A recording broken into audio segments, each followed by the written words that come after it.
Bonjour. Alors, apprendre à renoncer, désirer renoncer. Du coup, je me suis inquiétée du mot renoncer et je suis allée voir dans la Septante quel était le verbe. C'est le verbe grec. Il y a deux, arneomai et aparneomai, qui sont traduits, j'ai même fait l'effort d'aller voir dans la Vulgate comment ils étaient traduits en latin. Et j'ai trouvé trois formes qui est denegare, dénier, abnegare et negare. Du coup, je me suis dit, mais quelle est la signification de ces verbes à chaque fois, vous voyez, dans la traduction latine, c'est toujours negare, abnegare, denegare. Et en grec, c'est toujours dire non. Donc, renoncer, dans sa signification immédiate, signifie dire non. Je me suis aussi étonnée, il apparaît très peu de fois dans l'Ancien Testament et il est utilisé une trentaine de fois dans le Nouveau, ce qui n'est pas énorme. Donc, j'ai un peu classé les significations, tant dans l'Ancien que dans le Nouveau, de ces verbes et j'en ai trouvé 5 grosses sens de renoncer. Le premier, c'est celui de ne pas reconnaître. Par exemple, dans le livre de la sagesse, il y a ceux, dans le chapitre 12, par exemple, il y a ceux qui prennent pour divinité les animaux et qui ne veulent pas reconnaître Dieu. Dans d'autres numéros de la sagesse, c'est aussi ceux qui ne reconnaissent pas Dieu dans la création. Mais aussi celui qui ne veut pas reconnaître Dieu, celui qui ne reconnaît pas conscient. Vous avez renié, on peut renier sa famille, ne reconnaître pas conscient. On ne sait reconnaître, c'est renier soi-même, c'est je ne me reconnais pas. Et on trouve cette non-reconnaître, c'est renier, vous connaissez bien sûr, quand Jésus répond à Pierre, « Amen, je te le dis, c'est lui-même, avant que les coqs chantent, tu m'auras renié 3 fois. Pierre lui dit, « Même si je dois mourir avec toi, je ne te renierai pas. » C'est-à-dire, je ne ferai pas en sorte de ne plus te reconnaître comme sien. Je dirai que je suis des tiens. Vous voyez, donc un premier sens de renoncer, c'est de ne pas reconnaître. Un second sens qui apparaît est celui de modifier la croyance d'un locuteur, même si on ment. À la question posée par le Seigneur à Abraham en disant « Mais pourquoi Sarah a-t-il ri ?» Quand je dis qu'elle allait avoir un enfant et qu'elle a pensé « Comment aurais-je un enfant vu que je suis vieille ?» Sarah répond tout de suite à Genèse, elle dit « Je n'ai pas ri ». Vous voyez, c'est vraiment cette négation qui essaye de modifier une première croyance. Une autre, c'est celle de dire, Jésus dit, par exemple Luc 8, il dit « Qui m'a touché ?» Et tout le monde nie de l'avoir touché. Ils s'en défendent et ils nient de l'avoir touché. Ou quand on demande à Saint Jean-Baptiste « Es-tu le Christ ?» Il dit « Je ne suis pas le Christ. » À chaque fois, il y a un sens qui est celui de dire « Je vais modifier ce que tu peux penser. Voilà, je ne te touche pas, je ne ris pas. » On va modifier la croyance, peu importe que ce soit un mensonge ou qu'on veut t'adresser vers une autre affirmation. Et notre sens qui apparaît clairement, c'est un dire non, mais cette fois, c'est Dieu qui dira non. Au nom de l'homme, 2 Timothée 2,12, « Si nous supportons l'épreuve, avec lui, nous régnerons. Si nous le nions, lui aussi nous niera. » Matthieu 10, 32, « Quiconque me confessera devant les hommes, je le confesserai moi aussi devant les hommes. Mais quiconque ne me reconnaîtra pas devant les hommes, je ne le reconnaîtrai pas moi non plus, devant mon Père qui est dans les cieux. Donc vous voyez toujours le verbe renoncer, arneomai, toujours le même verbe. Je ne le reconnaîtrai pas, je nierai aussi qui est là. Une forme qui apparaît plusieurs fois, c'est celle avec l'objet et auton, c'est-à-dire soi-même, renoncer soi-même. L'objet est toujours une forme personnelle. Ce n'est pas quelque chose, c'est soi-même. Vous connaissez les passages auxquels sûrement vous avez tous pensé. C'est lui qui veut marcher à ma suite, qu'il renonce à lui-même, qu'il prenne sa croix chaque jour et qu'il me suive. Au second passage, par contre, qu'on peut trouver cette expression à soi-même et qui est particulière chez Dieu, Dieu ne peut se nier lui-même. Là, il n'est pas possible. D'ailleurs, Timothée 2,13, on trouve il n'y en a en lui que oui. En Jésus-Christ, il n'y en a que lui. Si nous manquons de foi, lui reste fidèle à sa parole, car il ne peut se nier lui-même. Je continue, c'est 2 Corinthiens 1, 19-20, il dit « Il n'y a en lui que oui, et toutes les promesses de Dieu ont trouvé leur oui dans sa personne. Aussi est-ce par le Christ que nous disons à Dieu notre Amen, notre oui, par sa gloire. » Donc vous voyez, dans le soi-même, nous on peut dire non à soi-même. Dieu, il ne peut pas se nier soi-même. Jésus-Christ, il est oui. On peut aussi dire non, comme l'objet, par contre, c'est Moïse. On rejette Moïse ou celui qui renonce au titre de fils de la fille de Pharaon. Donc, il renonce à quelque chose. Mais on peut, de la même manière, dire non au Père et au Fils. Le menteur n'est-il pas celui qui refuse que Jésus soit le Christ? Celui-là, il est l'Antichrist. Il refuse à la fois le Père et le Fils. C'est toujours le même verbe. Vous voyez les différentes traductions. Mais il dit non. Il renonce à. Il ne veut pas de le Père et le Fils. Un dernier, donc jusqu'ici, si je fais un petit résumé, qu'est-ce qu'on dit? On dit non à Dieu, mais on dit oui aux idoles, aux animaux. On dit oui à ce qu'on voit, mais on ne voit pas. C'est lui qui a créé ce qu'il y en a. On dit non à Dieu, mais on dit oui aux mensonges. Mais on peut dire oui à la croix. On peut dire oui à la foi. Il y a une dernière apparition de ce verbe qui est une dernière occurrence qu'on trouve en Hébreux 12, 1, 2 et qui a fait beaucoup des écrits en exégèse. J'opte pour une interprétation qui est faite aussi par un jésuite qui s'appelle Andriessen. Je vous lis les versets. Et puis, vous voyez les différentes interprétations, et celle qui est optée ici, il dit « Renonçant à la joie qui lui revenait, il a enduré la croix, en méprisant la honte de ce supplice, et il siège à la droite du trône de Dieu. » Donc, renonçant à la joie qui lui revenait. Du coup, on peut se demander... est-ce qu'il renonce à la joie parce que plus tard, il sait qu'il va être dans la gloire? Donc, est-ce que c'est un renoncement avec une finalité instrumentale, vous voyez, en vue de quelque chose? Est-ce qu'il renonce parce que plus tard, il sait qu'il nous sauve ou qu'il sera à la gloire? Ou est-ce qu'on peut se dire qu'il avait de la joie quand même pour endurer la croix? Le texte dit « au lieu de la joie qui s'est présentée à lui ».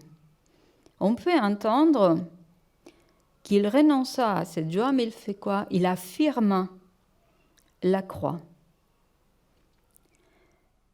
Cela étant dit, après avoir passé toute cette catégorie sur quel est l'essence de renoncer à partir des occurrences bibliques, quelle signification donner à ce nom?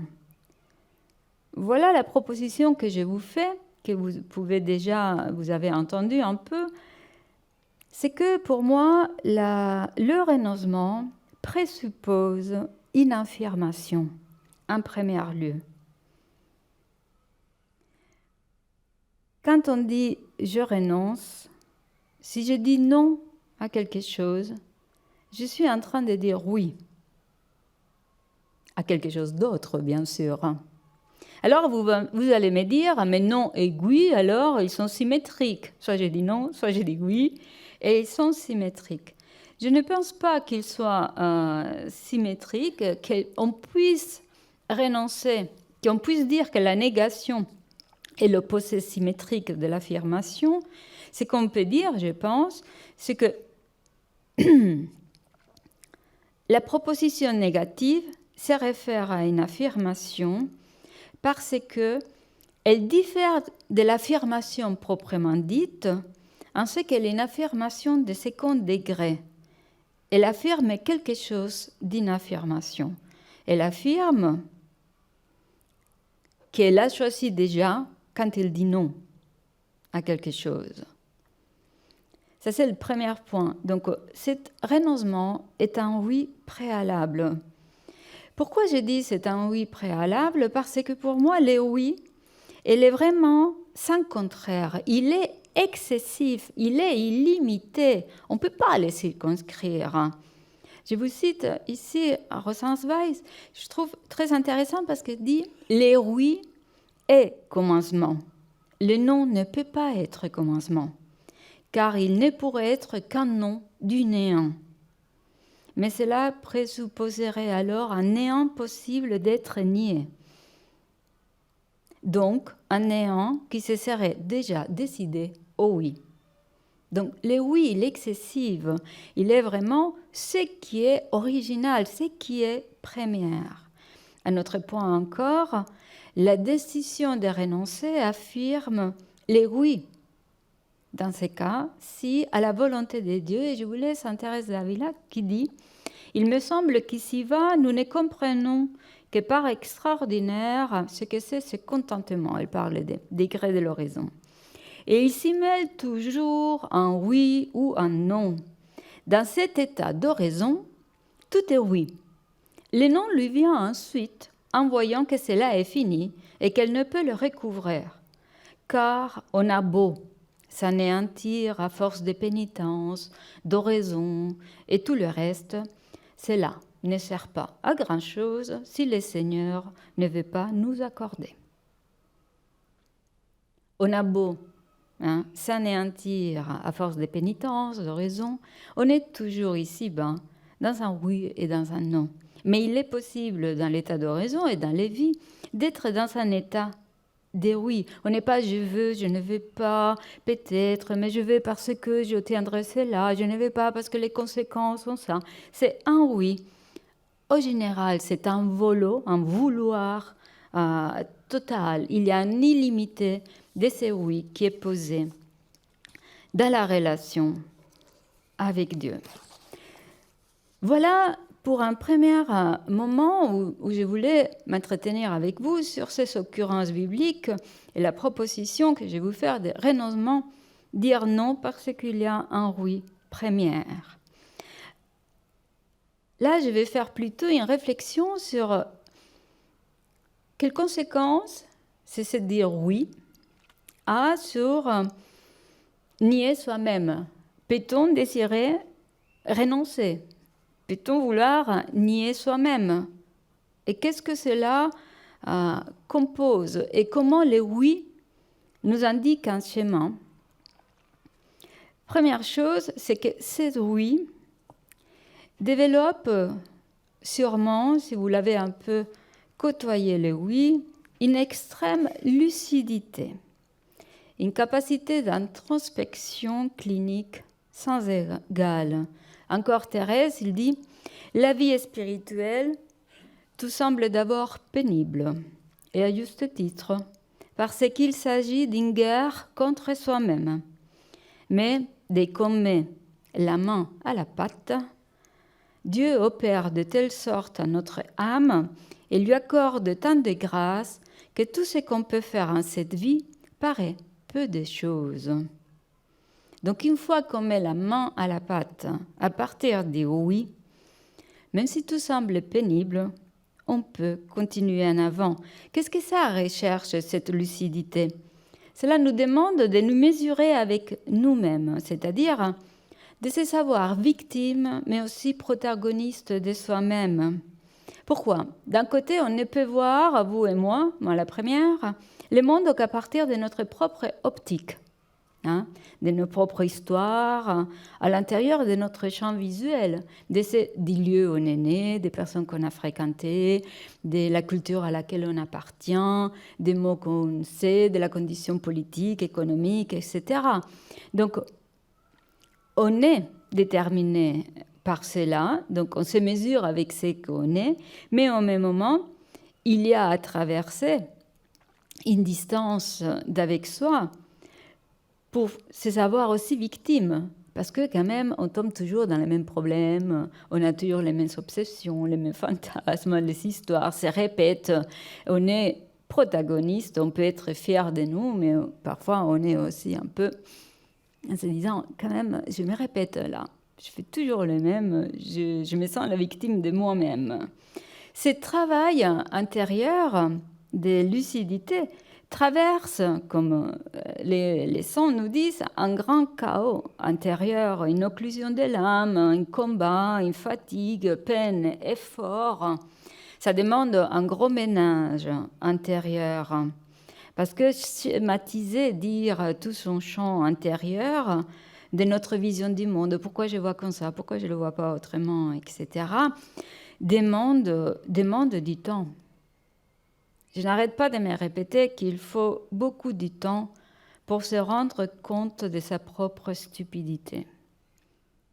Et on n'est pas toujours sûr d'être aussi stupide. Donc ça demande beaucoup de temps. Et aussi, ça demande beaucoup de temps de se rendre compte de sa propre stupidité et des jugements qu'on porte sur le monde, de la représentation et des rôles que chacun d'entre nous joue.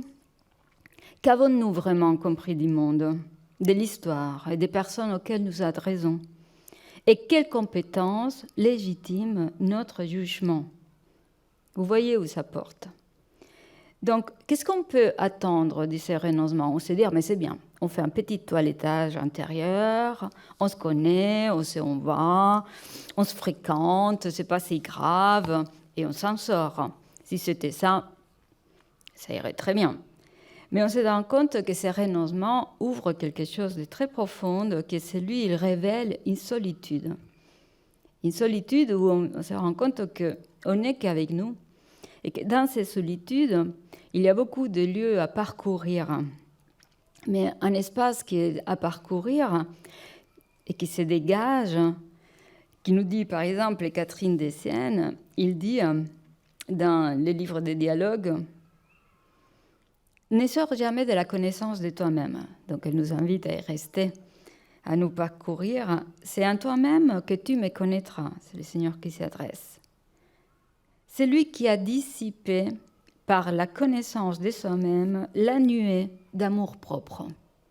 Donc on dissipe la nuée d'amour-propre et un espace apparaît. Et cet espace, il ouvre un puits, il ouvre la possibilité de rentrer en contact avec ses propres voix, qui doivent être multiples. Si vous avez jamais vous fréquenté, ça bouillonne des voix à l'intérieur. Ça bouillonne des personnalités différentes. Ça bouillonne de tous les sons qu'on entend dehors et avec d'autres.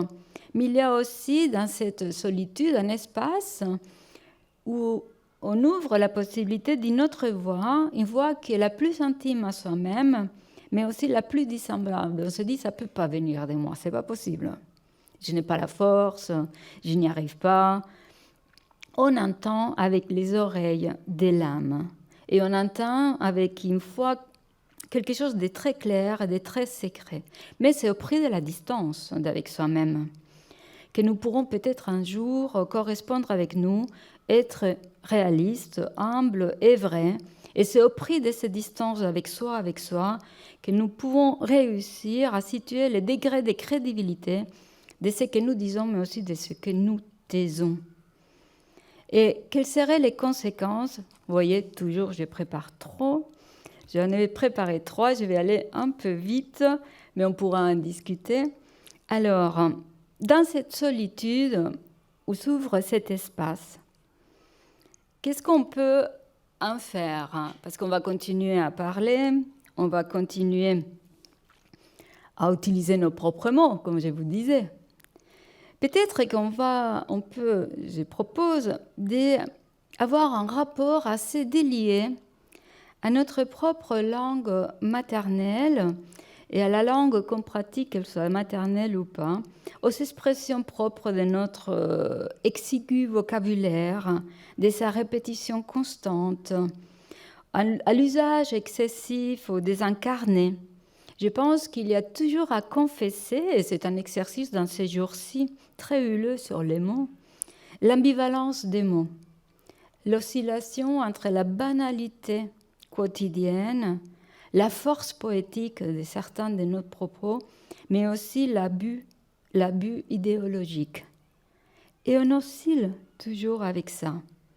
Du coup, ça nous demande que dans la langue dans laquelle on demeure, on puisse en reconnaître les contours, on puisse en connaître les limites et aussi les pluralités qu'elle dégage, et voir qu'il y a une réalité d'étrangeté avec les mots que d'habitude nous construisent. Si vous pensez vraiment à tous les mots que vous disiez, si vous jamais pensez à toutes les phrases que vous énoncez, parfois elles nous échappent, elles ne nous appartiennent pas. On ne sait même pas pourquoi on les a dit, et parfois on les répète, mais on ne sait pas les sens qu'elles soutiennent. Donc il y a à se dessaisir des mots, pour avouer l'étroitesse de ce qu'on dit, l'étrangeté, mais aussi la richesse d'une possibilité qui sait peut-être un jour de dire des choses qui sont justes ou qui sont entendues sans langage. Ça nous demande sans doute être réceptif et hospitalier à tout notre monde psychique, idéologique, à cette voix que je disais née, parce que la parole qu'on prononce, elle est toujours un prologue, elle est toujours l'épilogue d'une parole qui ne peut pas se dire à elle-même. On n'est jamais à la hauteur de ce qu'on veut dire. Mais c'est aussi la parole qu'on peut écouter peut-être, una tantum. Et cette parole qui se profère en nous, c'est un don de l'esprit. Et elle ne nous révèle pas uniquement Dieu. Elle nous révèle à nous-mêmes, en même temps qu'elle nous unifie et qu'elle structure nos libertés. Du même mouvement, elle nous fait pénétrer dans les profondeurs de Dieu et elle nous initie à notre mystère d'être homme, ce mystère qui s'y bat est toujours entre les oui et les non, ce mystère que parfois côtoie les oui et que d'autres tout de suite se disent mais non, c'est pas possible et qui continuent à renoncer. Donc voilà, je pense que dans cet travail qu'on fait, il y a toujours cette voix, ces mystères, ces tu auquel on s'adresse et qui s'est dit en nous, où on peut énoncer tout simplement, comme Marie, oui. Oui. Merci beaucoup.